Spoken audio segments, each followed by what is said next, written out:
Queridos colegas, compañeros, amigos, compañeros de trabajo, miembros del grupo de Colombia Youth, quiero primero que todo darle la bienvenida. Este es nuestro cuarto evento en el año 2012. ¿Qué les puedo decir? Colombia Youth surgió hace más o menos unos 2-3 años. Empezó como un proyecto muy pequeñito, pero con unas ideas muy ambiciosas. Nuestro propósito era, y sigue siendo, tratar de agrupar a todas las personas que les gusta Java en cualquiera de los ámbitos que podemos encontrar.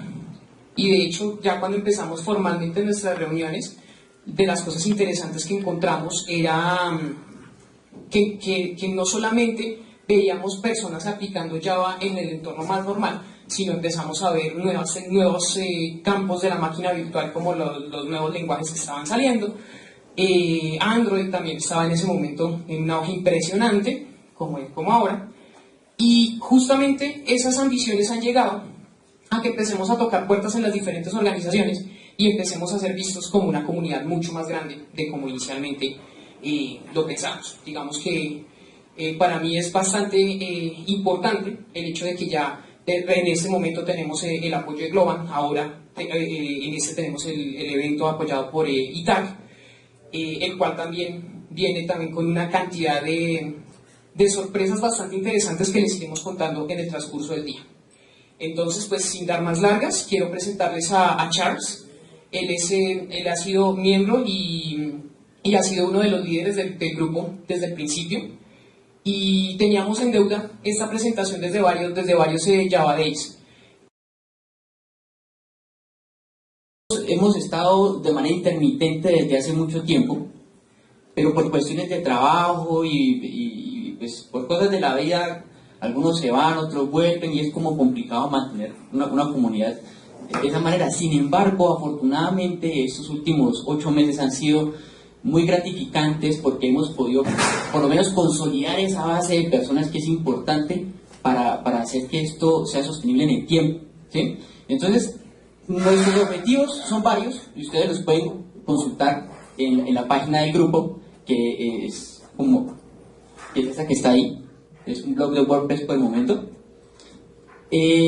Básicamente lo que nosotros hacemos es generar un espacio para que podamos compartir conocimientos acerca de tecnología Java, pero también queremos generar un espacio colaborativo. Es decir, lo de Java es como lo que está primero, lo que es más evidente, pero realmente nosotros queremos proyectarnos como una comunidad virtual en la cual la gente pueda encontrar gustos afines y pueda compartir cosas y generar conocimiento y darse cuenta que es posible hacer cosas grandes si trabajamos en equipo, ¿sí? Entonces, básicamente, esa es como la idea detrás de todo esto. Los Java Days nacieron como vamos a hacer un evento, porque no teníamos ninguno. El primero se hizo en noviembre del año pasado, ¿sí? Y fue una cosa muy indie, muy aficionada. Y vimos que a la gente le gustó, que era chévere y que se pueden hacer cosas muy bacanas. Después de eso, empresas donde nosotros trabajamos empezaron a decir, pues yo también puedo prestar aquí el espacio para que hagan sus cosas. Y eso es lo que se refería a Camilo con el tema de que por fin hemos podido conseguir gente empresas que digan, ve, chévere, démosle el espacio. Pero esto no solamente de empresas. Si ustedes vienen de alguna universidad o si son unos locos por allá que están trabajando independientes y conocen por ahí un café chévere, y digan, podemos hacer un Java Day allá, hagámoslo allá. Esto es una cosa itinerante, libre, de libre acceso, y lo que queremos es que la gente sienta que tenga ese espacio, ¿sí? Entonces esto no es cerrado, esto no es una cosa corporativa, esto no es una cosa que dependa de un patrocinio extraño, ni tampoco requiere una inversión grandísima. Entonces, si alguien quiere llevar este evento a su universidad, a su colegio, a su comuna, donde quiera, simplemente nos dice y vemos cómo armamos eso, ¿sí? Entonces no hay ningún problema. Antes de empezar entonces con este aburrido carretazo, quiero hacer un sampleo primero. ¿Quiénes de los que están aquí nunca han venido antes a un evento de este tipo? ¿Quiénes vienen de alguna universidad? ¿Son estudiantes todavía? Tenemos estudiantes, chévere. Entonces, bueno, Esta charla no va a ser una cosa súper técnica, no voy a utilizar una cantidad de acrónimos ni cosas raras ahí para que suene pretencioso. Esto va a ser una charla dummy y realmente el tema es bien extenso y hay una cantidad de elementos aquí, pero pues afortunadamente por el tiempo no lo podemos tocar. Va a ser una cosa como con plastilina, pero que les va a dar una visión muy concreta de qué se trata. ¿Sí? La idea es como darles un punto de inicio para que se empiecen a interesar en este tema de las bases de datos NoSQL y empiecen a trabajar por ahí, porque es un tema prácticamente virgen en Latinoamérica y sobre todo aquí en Colombia, y es algo sobre lo que hay una cantidad de cosas por hacer, ¿sí? Es un paradigma, es un cambio de paradigma. Entonces, como que la idea de esto es motivarlos. No es aquí darles todo el conocimiento acerca de Neo4j, todo el conocimiento acerca de bases NoSQL, no. Es una cosa que quiera motivarlos, ¿ya? Entonces tampoco va a ser algo complejísimo. En la última parte vamos a ver un sublenguaje, un sublenguaje de consulta, que es el lenguaje de consulta que utiliza Neo4j, que es un tema también bastante extenso, tiene tanto de ancho como de largo. Entonces es posible que dependiendo de si la gente sale motivada aquí, nosotros hagamos algún eventico paralelo por ahí para poder ver más detalles de eso. ¿Listo? Bueno, entonces lo primero que les voy a presentar aquí es la agenda, lo que vamos a hacer hoy. Primero pues voy a hacer una presentación de quién les está hablando. Vamos a ver de dónde viene ese concepto de NoSQL, por qué nació, por qué es importante, qué necesidades motivaron su surgimiento, a quién se le ocurrió desde un principio. Vamos a ver muy rápidamente una serie de conceptos, por ejemplo, qué son grafos, qué son traversals, qué son índices, cosas que nos van a permitir entender la práctica que vamos a ver después. Después, después de ver esto, vamos a revisar un poquitico el proyecto Cubaiba, que es un proyecto del cual hago parte, y cómo se relaciona con Neo4j, para verlo como un caso de éxito, por llamarlo de cierta manera, aunque estos muchachos de Neo4j no necesitan casos de éxito, ellos tienen o sea, no nos necesitan a nosotros como caso de éxito, ellos tienen los casos de éxito que quieran por todo lado, ¿sí? Pero es como un ejemplo muy cercano y también me sirve para hacer promoción. Y finalmente vamos a ver algo de código, ¿listo? Que es lo más chévere. Entonces voy a intentar pasar por el carretazo pesado rápido para que podamos meterle la mano a nuestro código. Entonces, pues como les decía, mi nombre es Charles Edward Bedón, no Charles, suena como raro, es Charles. Soy ingeniero en electrónica y telecomunicaciones de la Universidad del Cauca y especialista de la Universidad de ANA. Llevo programando hace, no sé, tal vez unos 12 años aproximadamente. Empecé con C, coqueteé también con Delphi, con Visual Basic, que no me miren feo. También estuve con C Sharp, conocí Java, me enamoré de Java. Después me tocó lidiar con Smalltalk y después me tocó con una cantidad de lenguajitos exóticos, pero finalmente escogí quedarme con Java. Soy un amante del software libre y esa es una de las razones por las cuales traigo a colación el proyecto web. Lo vamos a ver luego. Me parece muy chévere el tema de compartir conocimiento y sirva este espacio también para invitarlos. Hoy también se celebra el Software Freedom Day. Es también un espacio muy chévere donde geeks y gente amante de la tecnología y el conocimiento libre y el software libre se reúnen para compartir cositas. Después por ahí les paso la dirección, eso es por el centro. Inche Millares y Chief Technical Officer en Neutropic. Eso suena muy rimbombante, pero realmente somos dos pelagatos en la empresa, entonces pues podíamos escoger el cargo que quisiéramos y por eso escogí ese que sonaba como más tramado. Ahora sí vamos a lo que vinimos. NoSQL. Pues la historia es más bien simple. En 1998, este señor, Carlos Strozzi, que también era un amante del software libre, le dio por crear un motor de base de datos. Un motor de datos autorrelacional. Es decir, como los que nosotros conocemos habitualmente, como MySQL, como Oracle, como Postgres, como SQL Server. Pero era de código abierto y el tipo dijo, a mí realmente me parece que el SQL es como, no sé, como que harto de eso. Entonces él dijo, ¿por qué no le colocamos una interfaz de consulta y utilizamos un lenguaje de consulta más simple para que la gente se motive más a utilizarlo? Y para la gente que no sea muy técnica, o sea, hagamos algo más natural. El SQL puede llegar a volverse complicado, yo personalmente lo odio.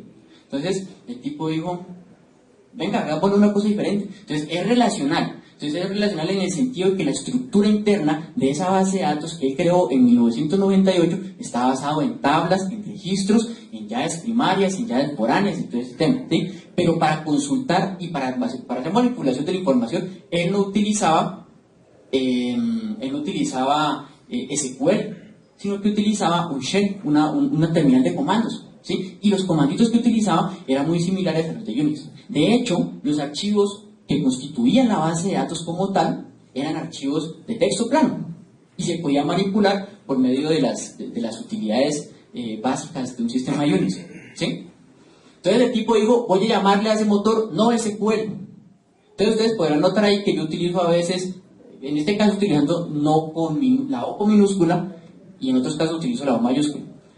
Esta fue la primera aproximación al remoquete de no SQL. Entonces ahí hacía referencia, yo soy relacional, pero no utilizo SQL. Eso es lo que él decía, ¿ya? Entonces después salió con el cuento de, bueno, pero ojalá que esto sirva para que la gente empiece a plantearse nuevas alternativas al modelo relacional convencional y nuevas alternativas al SQL, ¿ya? Entonces la cosa quedó así. Entonces por muchos años la gente empezó a buscar efectivamente otro tipo de alternativas. Es más, es que no es que Carlos Strozzi se inventó el tema de que las bases de datos relacionales y SQL no es lo que sirve para todos los casos. Realmente ya habían habido trabajos de otro tipo en otros contextos, pero digamos que nunca había sido como una opción más allá de algo como que está por ahí por los lados, ¿sí? Entonces, con el advenimiento del boom de Internet en la primera década de este siglo, entonces empezaron a aparecer una nueva cantidad de necesidades. Y para esas nuevas necesidades, la aproximación del modelo relacional de pronto no es lo más adecuado, y ya veremos cuáles son los problemas que tiene ese modelo relacional. Entonces, empezaron a aparecer una cantidad de otras alternativas al modelo relacional y a SQL como lenguaje de consulta. Entonces, en 2009, este señor, Eric Evans, salió con que, bueno, en una conferencia, el tipo estaba ahí, dijo, resulta que sí, nos dimos cuenta que para aplicaciones como Twitter y como Facebook y todo eso, miren que y Google, ellos ya no están utilizando una base de datos normalita como MySQL o Postgres, miren, ellos están utilizando una cantidad de cosas para allá, Bigtable, Hadoop, Cassandra, no sé qué. Entonces, miren, él dijo una cosa que era el capitán obvio. El tipo dijo una cosa que era obvia, pero pues que hasta el momento parecía ser que no tenía una designación particular. Él dijo, ya no estamos en una era solo de SQL. Les digo, esto es como not only SQL, no solamente SQL, ¿sí? Entonces él como que retomó ese término que había sido acuñado a finales de los 90 y dijo, not only SQL, ya no estamos solamente en esa era de modelo relacional, ¿sí? Como que dijo algo que era obvio, pero tal vez para la gente era tan implícito que la gente no lo había hecho explícito. Entonces con el tipo le colocó de nombre de ahí para allá, eso se volvió como decir la nube, la palabrita de moda entre la gente que quiere como utilizar palabras raras para tramar a la gente. Entonces, no se puede volver un buzzword. Listo. Entonces, esa es la razón por la cual aparecen esas nuevas aproximaciones, es porque aparecen nuevos retos. ¿Qué nuevos retos? Bueno, básicamente esos retos vienen en términos de escalabilidad y posibilidades de modelamiento. ¿Qué quiere decir eso? Hasta finales de los 90, las aplicaciones no eran masivas, no eran de consumo masivo. Es decir, sí, existía Internet, sí, había gente que utilizaba Usenet, sí, pero pues digamos que los servicios no eran masivos porque la tecnología de acceso todavía no existía, porque las más tecnologías no habían madurado lo suficiente para ofrecer contenidos que que requirieran un alto tráfico, una alta demanda. Entonces la cosa era como suave. Pero resulta que a medida que esas tecnologías efectivamente maduraron, la demanda también aumentó, la demanda por contenidos. Entonces las aplicaciones, y apareció lo que llamó la web 2.0, es decir, los contenidos ya no se presentan de manera unidireccional. No es que yo me invento mi página, coloco mi contenido y me importa un comino el resto. No, ya hay gente que genera contenido porque sí, que me da realimentación sobre lo que yo hago y empieza a darse una comunicación bidireccional y multidireccional porque aparecen una cantidad de actores que están interactuando entre sí constantemente. Entonces, ante esa necesidad de flexibilidad, ante ese evento de cómo Internet se volvió, o Internet no, digamos la web, se volvió algo social, entonces resulta que aumentó la demanda y tenemos problemas de escalabilidad. ¿Qué me dice? ¿Qué entiende por escalabilidad antes de seguir hablando de este término ahí? ¿No? La capacidad de que se pueda seguir expandiendo, seguir complementando esa estructura. Capacidad de que pueda seguirse complementando o aumentando una estructura. Listo. Sí. Sí. Básicamente es la capacidad de un sistema de adaptarse al aumento de la demanda o la interacción con el sistema. ¿Sí? Entonces, si él es capaz de atender una demanda creciente de manera grácil, de manera elegante, pues es un sistema escalable. Es decir, yo puedo coger y a punta de fuerza bruta, o sea, digamos que yo tengo una tienda. Entonces la tienda vende empanadas y las empanadas son súper buenas. Entonces la gente empieza a llegar. Llega mucha gente a consumir mis empanadas. Entonces yo ya no doy abasto. Entonces yo a punta de fuerza bruta puedo hacer que eso medio escale. Entonces meto más gente ahí para que atiendan el mostrador. O cojo y meto otra casetica, ¿sí? Pero entonces meto otra casetica, ya a punta de fuerza bruta le meto más cosas ahí, pero entonces pierdo administración y todo el cuento. Entonces realmente yo estoy atendiendo la demanda, pero no lo hago sostenible. O sea, es probable que dentro de unos cuantos meses yo muera por éxito, ¿sí? No soy capaz de atender esa demanda creciente de una manera sostenible en el tiempo, digámoslo así, más que elegante, sostenible en el tiempo. Entonces, como no puedo hacerlo, no soy escalable. A eso hace referencia la escalabilidad, a la capacidad del sistema que tenga de atender esa demanda creciente de manera sostenible. Y las posibilidades de modelamiento. Hasta esos finales de los 90, donde el modelo relacional había sido como el rey, y de hecho aún no sigue siendo, o sea, nos damos cuenta de eso porque en nuestras empresas utilizamos Oracle, utilizamos MySQL, y utilizamos SQL Server, todavía en las universidades este tema no se puede ni se toca, realmente el modelo relacional sigue siendo el rey. Entonces, mientras ese modelo era el rey, pues entonces... eso hay un dicho, para ejemplificarlo mejor. Cuando la única herramienta que se tiene es un martillo, todos los problemas son un clavo. Creo que la cosa es así. Entonces, como lo único que tenía era el modelo relacional, entonces se quería solucionar todos los problemas utilizando el modelo relacional. ¿Sí? Llegó un punto en el que eso llegó a un punto crítico. Ya no era posible modelar todas las aplicaciones utilizando un modelo relacional.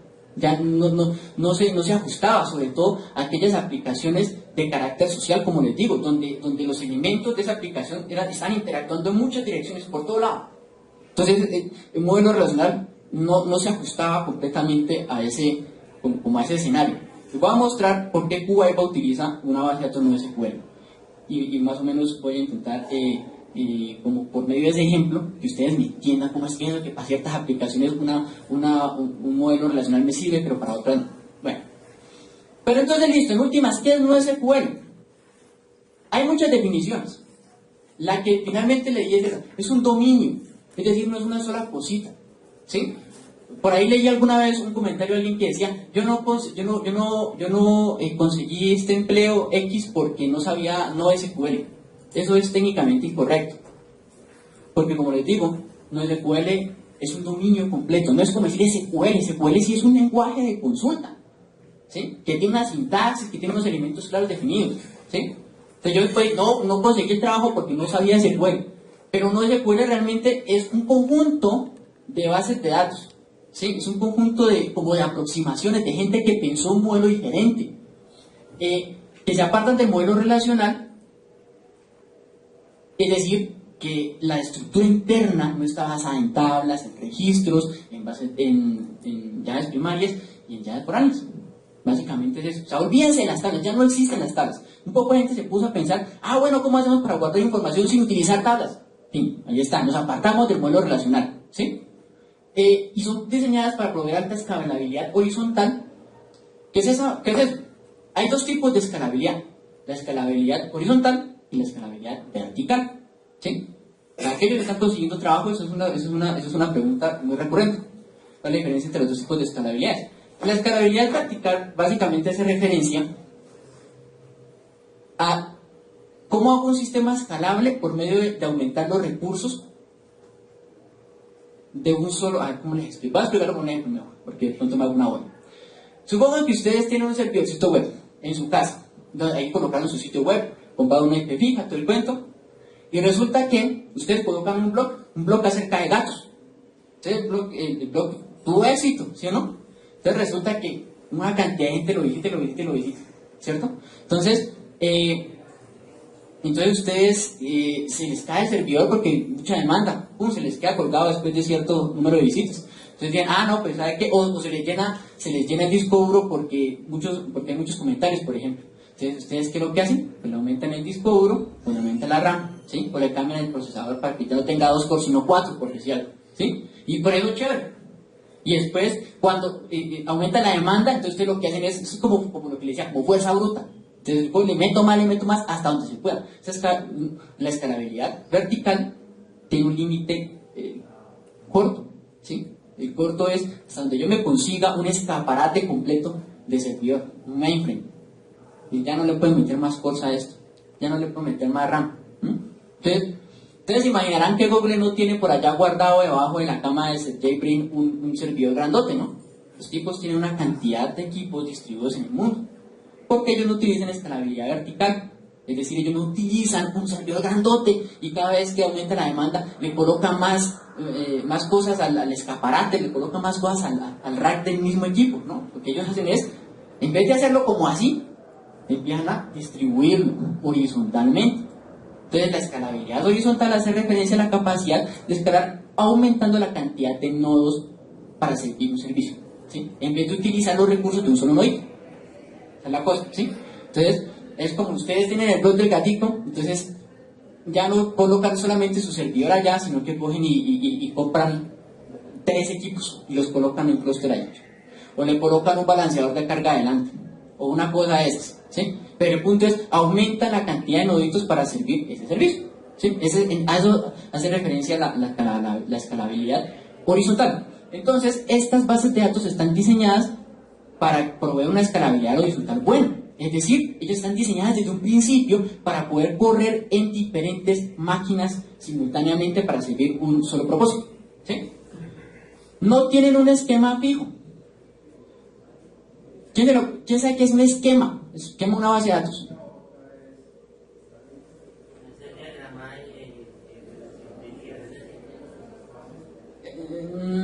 Más o menos. El modelo de entidad de relación realmente es una forma de representación del modelo, pero eso es un papelito, ¿sí? El esquema hace referencia a la estructura de la base de datos, que últimas obedece a ese diseño que vos hiciste utilizando ese tipo de modelamiento de entidad de relación que va en un papelito. Uno ahí hace las tablitas, hace las relaciones, hace las restricciones y todo el cuento, ¿sí? Y la cardinalidad y todo eso. Eso después se implementa en un motor de base de datos que crea una basecita de datos por allá, y eso tiene una estructura, es decir, las tablas que tiene, las columnas de cada tabla, las restricciones de cada columna, qué tal campo no puede ser nulo, ese tipo de cosas. Eso es lo que se conoce como el esquema, la estructura, ¿sí? Entonces resulta que para las bases de datos relacionales, yo tengo que definir un esquema fijo. Es decir, antes de empezar a utilizar mi aplicación, yo tengo que meterme en la consolita o el cliente que yo utilice y crear las tablitas y crear las relaciones, create table, no sé qué, constraint, no sé qué, primary key, no sé qué. Eso tengo que hacerlo antes. Yo no puedo meter información sin antes haber hecho explícito ese modelo. ¿Ya? Haberlo colocado ahí, las restricciones son fijas. Eso se puede cambiar. Es decir, yo hago mi modelo, lo vuelvo realidad en el motorcito ese, y resulta que le tengo que meter información. Resulta que mañana cambiaron los requerimientos. Y me están diciendo, mire, el cliente no va a tener solamente nombre, apellido y dirección, sino que aparte de eso va a tener género. Entonces toca meterle una columnita más a la tabla de clientes, ¿cierto? Eso se puede cambiar, porque es una modificación simple. Pero eso se vuelve un camello. Y muy probablemente algunos de ustedes ya se han enfrentado a ese problemita. Se vuelve un camello cuando el modelo es muy complicado o cuando el tipo de modificación que toque hacer es complejo. ¿Sí? Entonces les toca hacer la cantidad de maromas para cambiar esas tablas, para cambiar ese esquema de tal manera que se ajuste a los nuevos requerimientos. ¿Sí? Muy probablemente dentro de la migración al nuevo esquema, es decir, desde cambiar al esquema que yo tenía con las tablitas y con tantas columnas, al nuevo que tiene más columnas o que tiene más restricciones o que tiene menos columnas, se pierde información y se compromete la integridad de la información. ¿Sí? Entonces, el problema de este tipo de modelo relacional es que es muy monolítico. Es muy seguro, pero es monolítico. ¿Sí? Es monolítico. Les da ciertas libertades para cambiar ese esquema, pero no muchas. ¿Sí? Vamos a ver cómo esta nueva aproximación me dice, fresco, haga los cambios que quiera, lo cual tiene una cantidad de implicaciones bien interesantes. Entonces los tipos dicen, bueno, y las bases de datos relacionales típicamente soportan transacciones, y esas transacciones tienen 4 propiedades, las famosísimas ACID: atomicidad, consistencia, aislamiento y... ¿No, perdón? No puedo acordar, ya no puedo estudiar. Durabilidad. ¿Sí? Básicamente es, atomicidad hace referencia a todo o nada. Es decir, yo no puedo hacer la mitad de mis operaciones y si después falla, entonces guardo la mitad que se puede hacer y la otra no. No. O sea, las transacciones están dadas con una serie de operaciones. Si se pueden hacer todas, se termina la transacción. Si no, no. ¿Sí? Como hagan de cuenta que están en el típico ejemplo del cajero, ¿no? Entonces ustedes están haciendo una transferencia de cuenta, pero resulta que le sacaron de su cuenta y le iban a mandar a la otra, y entonces resulta que mandarla a la otra cuenta falló, entonces le quitaron de su cuenta y esa plata se perdió. La transacción se cierra en el momento que yo le saco plata de su cuenta y la puedo consignar en la del otro. Si la primera parte funcionó y la segunda no funcionó, rollback, echamos hacia atrás, ¿sí? Atomicidad. La consistencia hace referencia a que los datos de entrada de esa transacción tienen ciertas condiciones, tienen ciertas restricciones, ¿sí? Y esas condiciones se chequean antes de efectuar la transacción. Por ejemplo, si un campo es de tipo cadena, si un campo, por ejemplo, es de tipo entero, y yo intento meter en ese campo una cadena, entonces el motor me debería decir, usted no puede meterlo porque los tipos son incompatibles. No puede hacer que, bueno, como es cadena, entonces meto 0. ¿Sí? No, o sea, se chequean una serie de condiciones. El campo es de tipo entero, entonces sigue siendo entero. ¿Ya? El aislamiento es que las transacciones se hacen de manera serial, para que si hay concurrencia no se vayan a dañar información ahí. Y durabilidad es que si me dijo que terminó la transacción y que lo hizo exitosamente, efectivamente eso quede ahí. Sí, no ser cosa que me dijo, sí, yo puedo guardar la información, y resulta que lo que hizo fue guardarla en una caché del disco por allá y se fue la luz y realmente no hizo nada. Entonces, durabilidad. Eso es lo que hacen los modelos relacionales. Son muy seguros en ese sentido porque esas cuatro propiedades que están ahí son como las 3 leyes de la robótica de Asimov. Son muy seguros, eso no falla. Teoría, ¿no? Entonces ellos dicen, no, nosotros no vamos a observar las propiedades que hace. Vamos a hacer una cosa simplificada que es BASIC. Basic Availability, no me acuerdo el resto. El punto de esta vaina es que es mucho más laxo, ¿sí? Entonces es menos seguro, pero es más rápido, ¿sí? Y me da mucha más libertad. Entonces básicamente es eso. Cuando les preguntan qué es no SQL, eso es un dominio. Son un poco de cosas realmente, ¿sí? Es un concepto que engloba una cantidad de vainas.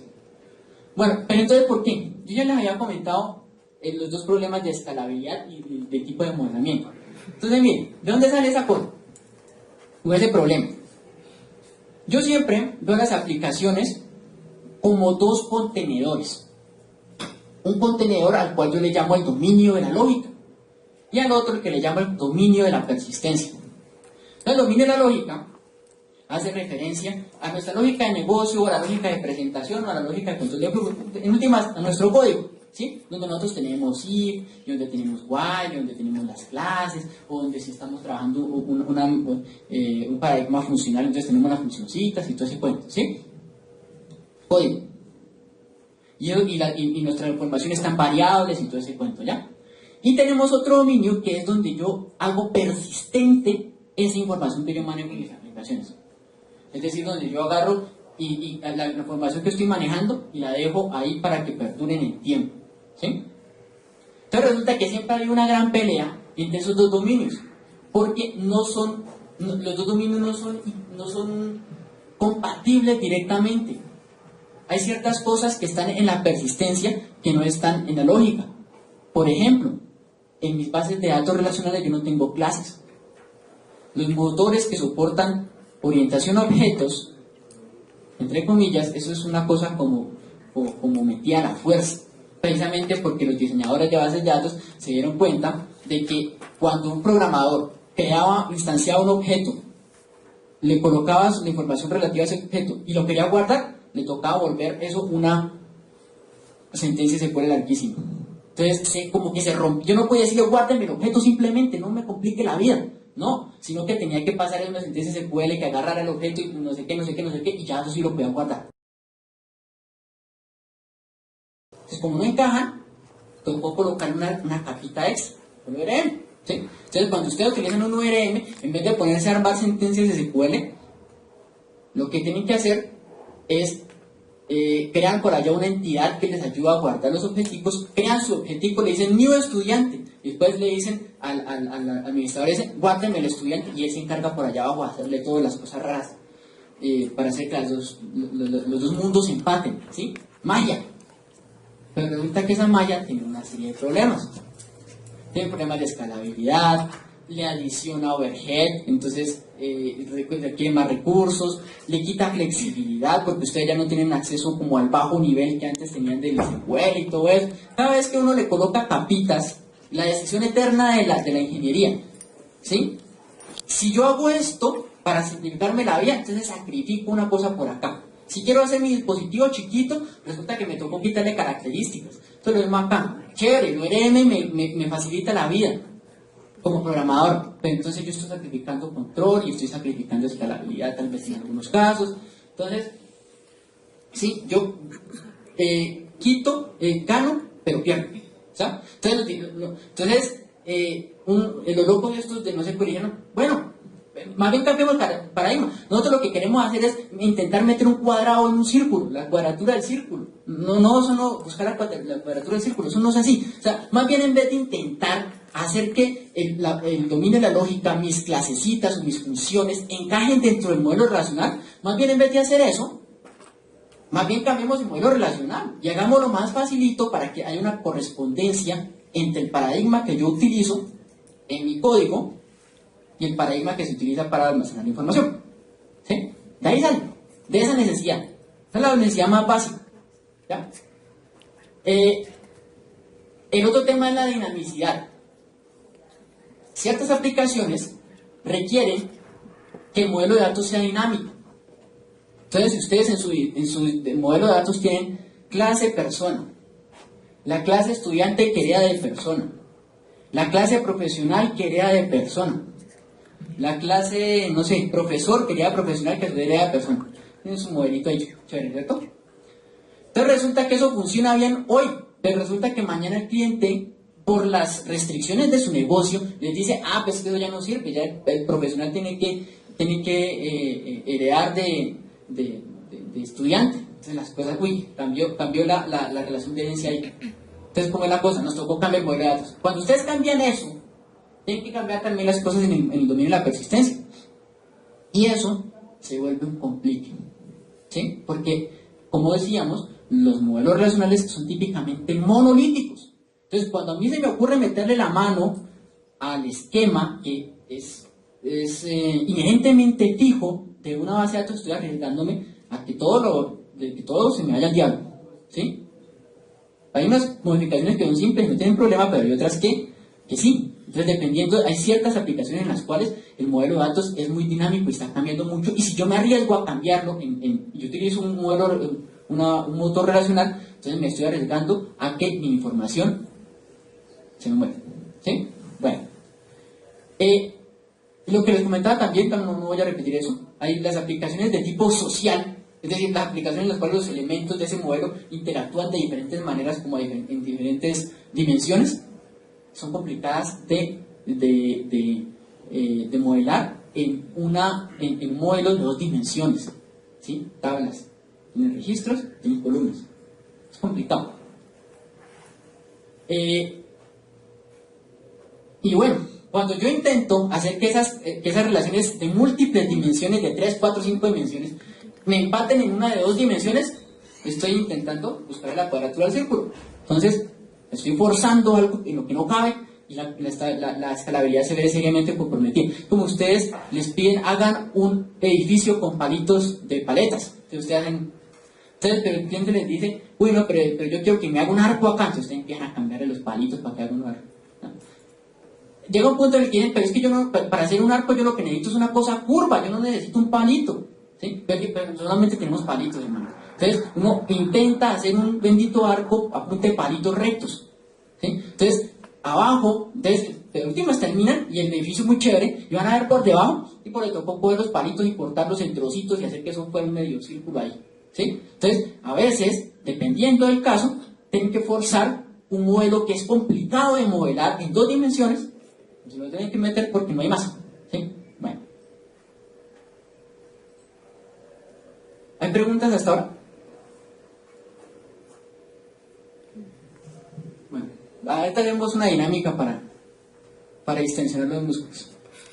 Bueno, ejemplos. Ejemplos que ustedes encontrarán por ahí. Hay diferentes tipos de bases de datos no SQL. Como les decía, eso es un dominio y eso es más bien un conjunto de ideas, ¿sí? Entonces hay diferentes tipos.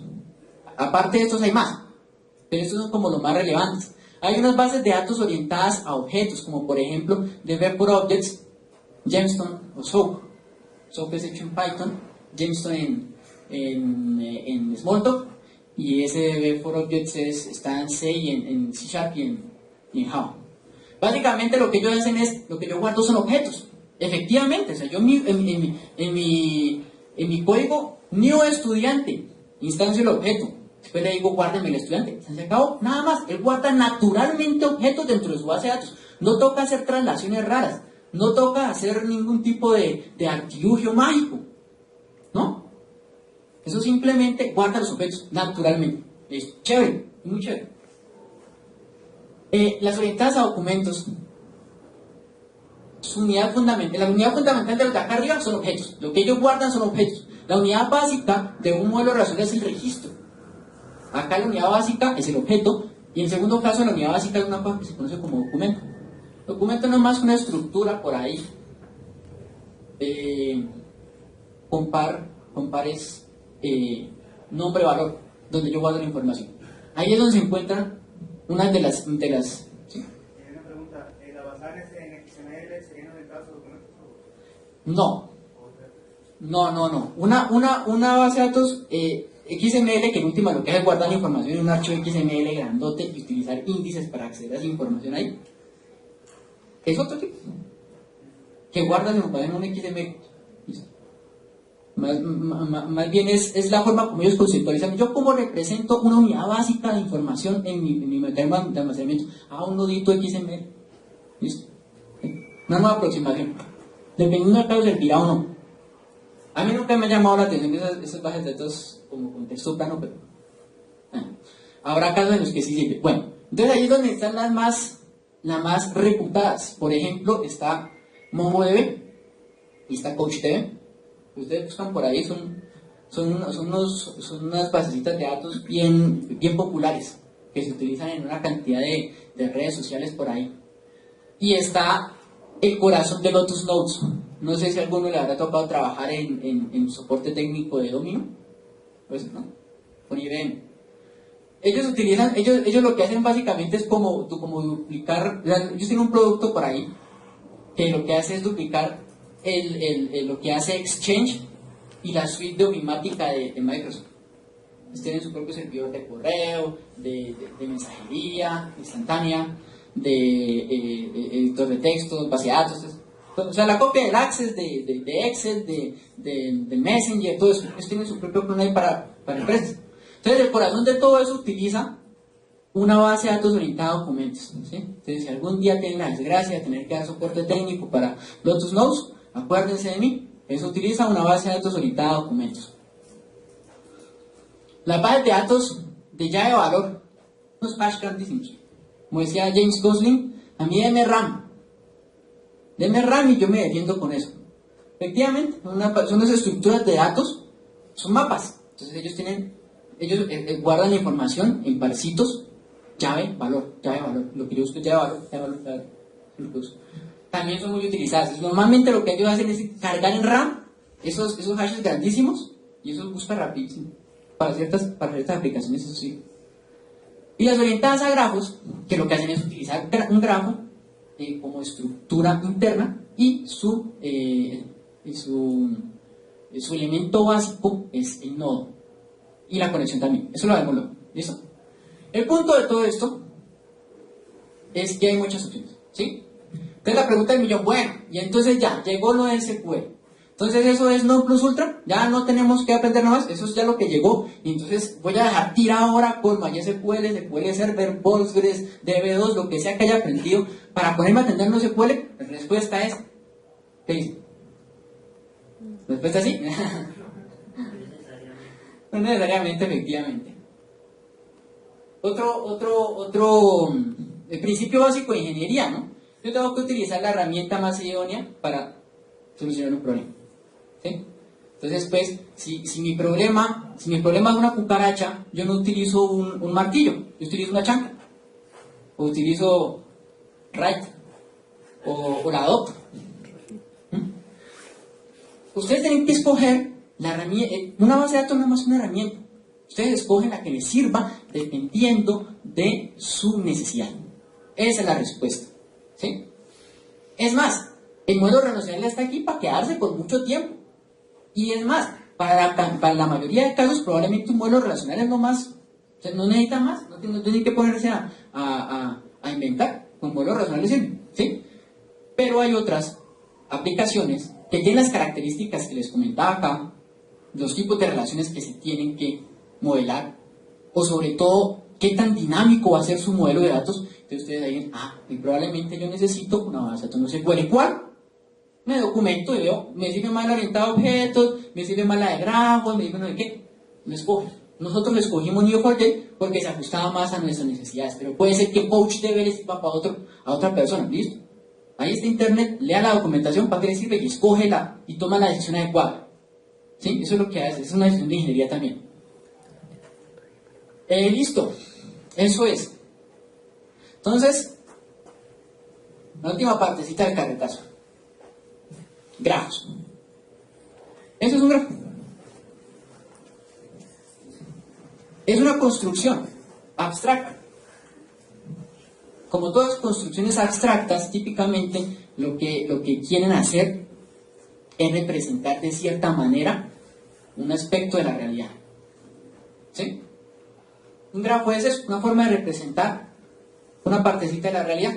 ¿Cómo? A partir de dos elementos básicos: nodos y conexiones. Los nodos me representan es como los elementos de esa realidad que yo quiero representar, y las conexiones son las relaciones entre ellos. ¿Sí?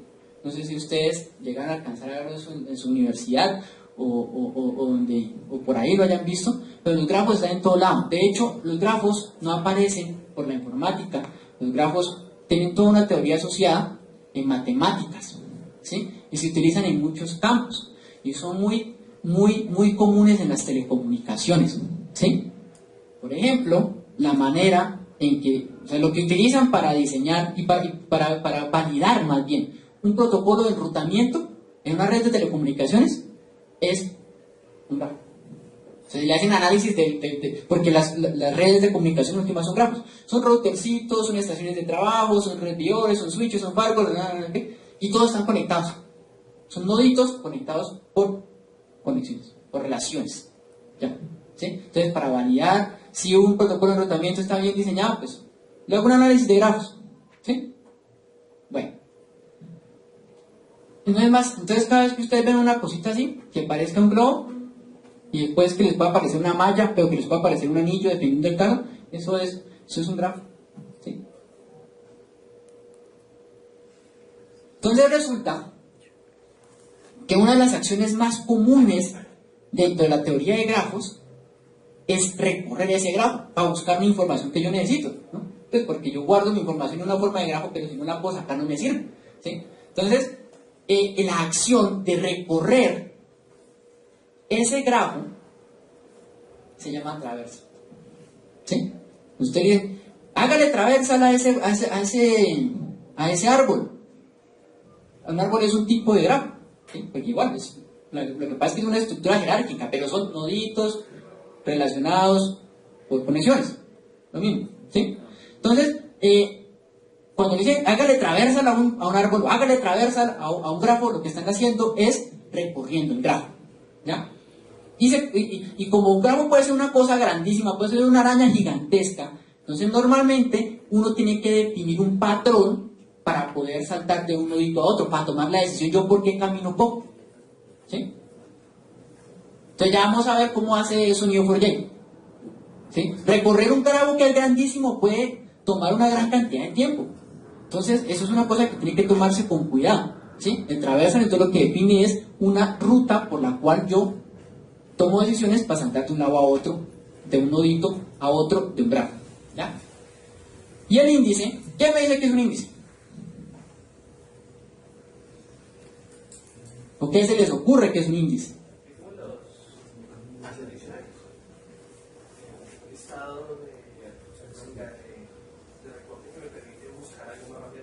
Efectivamente. Un índice es como lo que está en un libro, ¿sí? Agiliza el acceso a los datos, ¿sí? Hagan de cuenta que yo cojo y coloco banderitas en los puntos más relevantes de mi información para poder encontrar, ¿sí? Entonces un índice hace eso, ¿sí? Entonces yo identifico, cuando estoy diseñando mi aplicación, yo identifico cuáles son los datos que más comúnmente van a ser accedidos, o cuál es el criterio de búsqueda más común, y coloco en un índice mi información teniendo en cuenta los criterios, ¿sí? Pero como resulta que la información crece y crece y crece y crece, los índices no pueden permanecer estáticos todo el tiempo, ellos se pueden estar desactualizando, ¿sí? Entonces hay un peligro ahí, ¿sí? El tema de los índices en informática aparece en todo lado, no solamente en bases de datos, pero siempre tengan en cuenta eso. O sea, siempre relacionenlo con un elemento de la vida real, por ejemplo, el índice de un libro, ¿sí? Entonces yo le adiciono páginas al libro o le coloco páginas intermedias y todo el cuento, entonces ese índice se me va a desactualizar como la tabla de contenido de un documento de Word, o un documento de un editor de texto, ¿sí? Entonces, eso mismo pasa acá. Eso mismo pasa en las bases de datos, cuando se tienen que regenerar los índices. Cuando yo creo índices, ahorita vamos a ver, también esos índices se desactualizan y todo el cuento, pero lo que ustedes tienen que mantener en la cabeza es ¿a qué sirve un bendito índice? Un índice sirve eso, para identificar esa información que se va a estar buscando más comúnmente, o el criterio de búsqueda más común, para poder acceder a esa información de una manera más rápida, ¿sí? Para lo cual existe una cantidad de maneras y algoritmos que ya se han trabajado mucho tiempo, y es una cosa muy chévere que si están desocupados un viernes por la noche les aconsejo que se lean. Y eso es entonces un índice.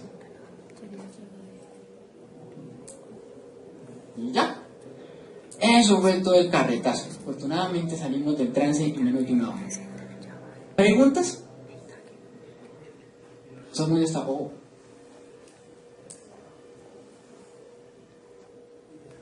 Bueno, entonces lo que voy a hacer ahorita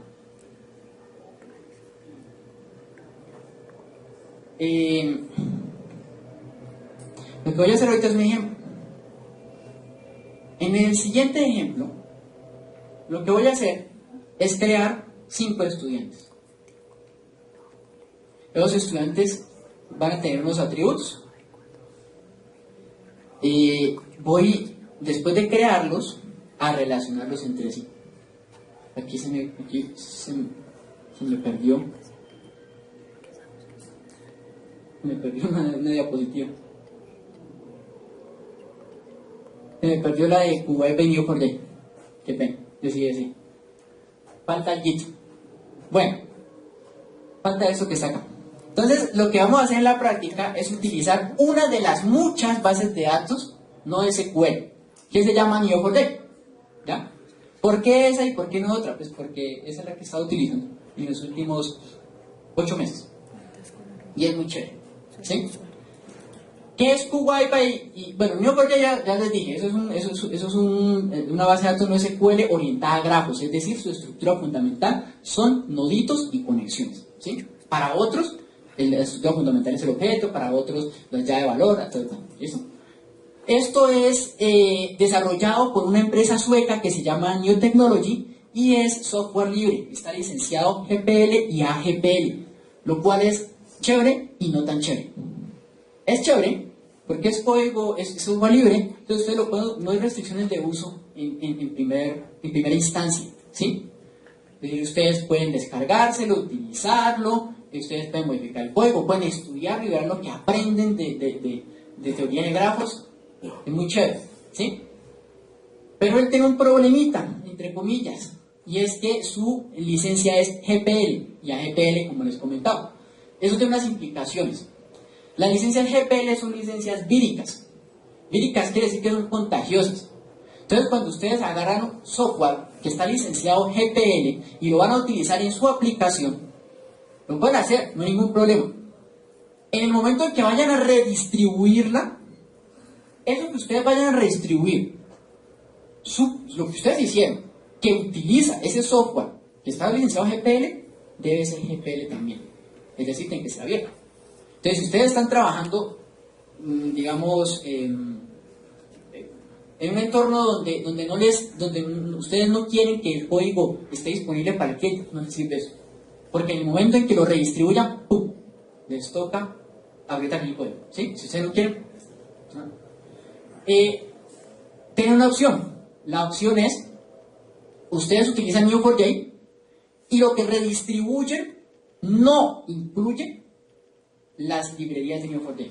Entonces no tienen que abrir su código. Le dicen al cliente, mire, cliente, yo le paso acá mi código, bueno, yo le paso aquí mi programa, usted le toca descargarse, usted solito, yo no se lo redistribuyo, las librerías de Neo4j e instalar. Eso le toca hacer, ¿sí? En ese caso no abro, ¿ya? Entonces es inconveniente si estamos en un entorno en el cual no nos interesa abrir el código, ¿sí? De hecho, es muy controvertible esa decisión porque la mayoría de las librerías de software libre están licenciadas bajo licencias que permiten la redistribución sin tener que abrir el código, ¿sí? Típicamente las licencias Apache o las licencias MIT o BSD, ¿sí? Pero acá los hombres lo hicieron así y es que tiene ahí su pega, ¿sí? Porque es que porque es que en eso basan su negocio, ¿sí? Y en eso basamos por el negocio nosotros también.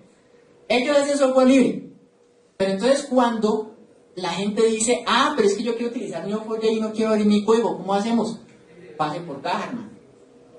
Entonces uno va y les compra una licencia comercial. La licencia comercial le permite a uno meterlo dentro de su software y no tener que abrir el código, ¿sí? Nosotros utilizamos en Kuwait. Kuwait es un sistema de información de Neotropic, la empresa para la cual trabajo, que es de software libre, ¿sí?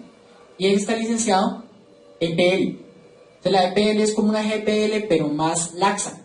Entonces, si yo no modifico el código, sino que solamente lo utilizo, no tengo que abrir mi código, ¿sí? Si yo le hago modificaciones a Kuwait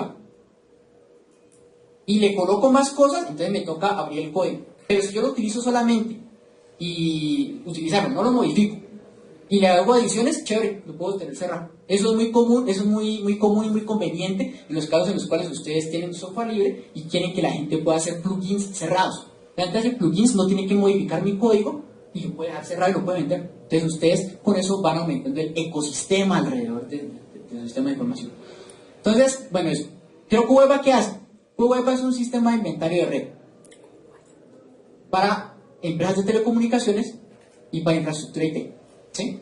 Entonces, las empresas de telecomunicaciones, para hacer las instalaciones, el mantenimiento, la puesta a punto y la operación de sus redes, utilizan una serie de sistemas de información que se conocen como sistemas de soporte de operaciones. ¿Sí?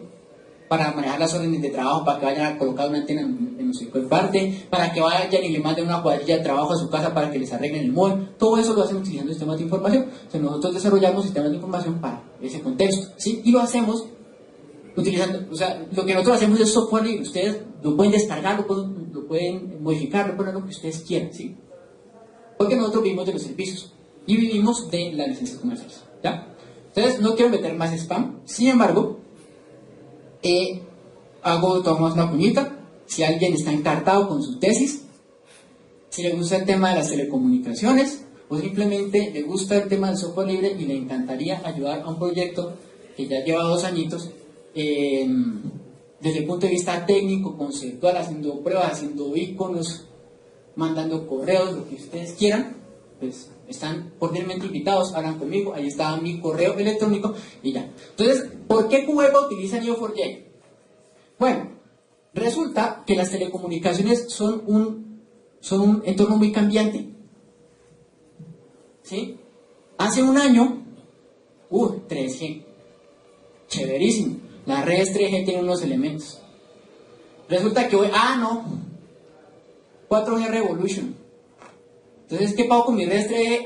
No, ya se quedaron obsoletas. Pero eso fue hace un año y me tocó meterle 1 billón de pesos a él. Qué pena, hermano. Y cuando uno está desplegando redes 3G, de 4G, entonces ya aparecen 4.5G.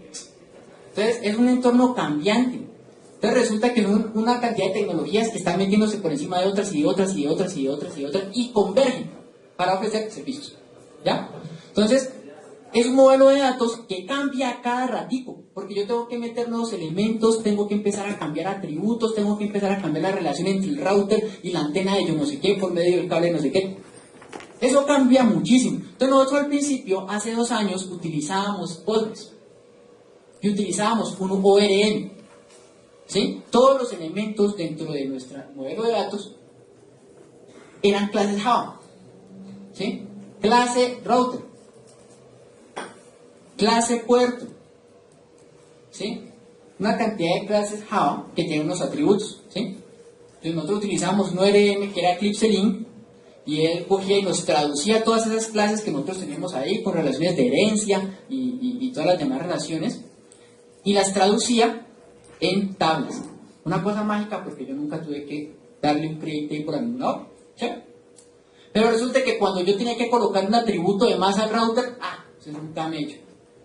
Porque es que el ORM, hay unos cálculos que los puede hacer automáticamente, pero hay otros que no. Entonces, como eso cambia cada ratico, y con cada ratico quiero decir que uno puede estar cambiando durante los 6 primeros meses de adaptación de una cosa de esas, puede estar cambiando el modelo de datos 2 veces por semana.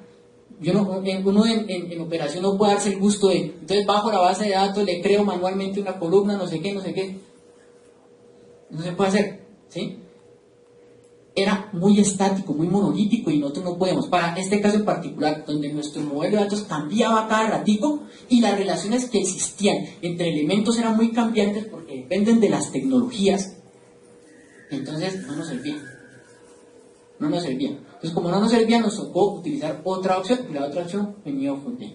¿Y eso? Aquellos interesados en conocer detalles acerca de QWeba, pues me comentan. Bueno, entonces, lo que vamos a hacer ahorita, ahora sí vamos a meter la mano al código, vamos rápidamente a crear 5 estudiantes y vamos a relacionarlos. Por favor, tengan en cuenta este muñequito. Este muñequito es completamente inexacto porque lo que vamos a hacer no es esto, pero es muy parecido. Lo que quiero que tengan en cuenta es que yo tengo esta cosita roja que vamos a ver ahorita que se llama nodo de referencia, que es el inicio del grafo. La araña tiene un punto de inicio, ¿sí? yo voy a relacionar, voy a crear unos estudiantes, y esos estudiantes los voy a volver noditos verdes, ¿sí? Noditos verdes. Y después voy a relacionar esos noditos verdes por medio de relaciones que tienen un significado, tienen una semántica, ¿sí? En este caso, por ejemplo, este verdecito, este estudiante verdecito, tiene un amigo. Y este tiene un amigo, ¿sí? Tiene que tener en cuenta eso. Y hay otra cosa que, como les decía, como esto es inexacto, entonces me comí un par de cositas. Me comí flechas. Las relaciones tienen una dirección, ¿sí? Puede ser que este señor sea amigo de este, pero no viceversa, ¿sí? Entonces las relaciones tienen una dirección. Entonces ahorita voy a hacer eso para que lo tengan con más clarito y vamos a utilizar un visor de datos que me permite ver el grafo de una manera gráfica y muy bonita, ¿ya? Entonces, el código obviamente va a estar disponible para que ustedes lo utilicen. Lo vamos a colgar ahí en la página.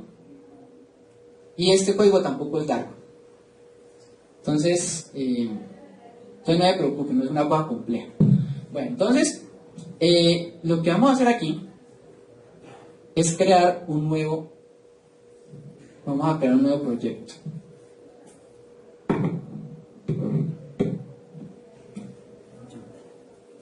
Una aplicación de Java normalita, ¿listo? Vamos a colocarle, por ejemplo, test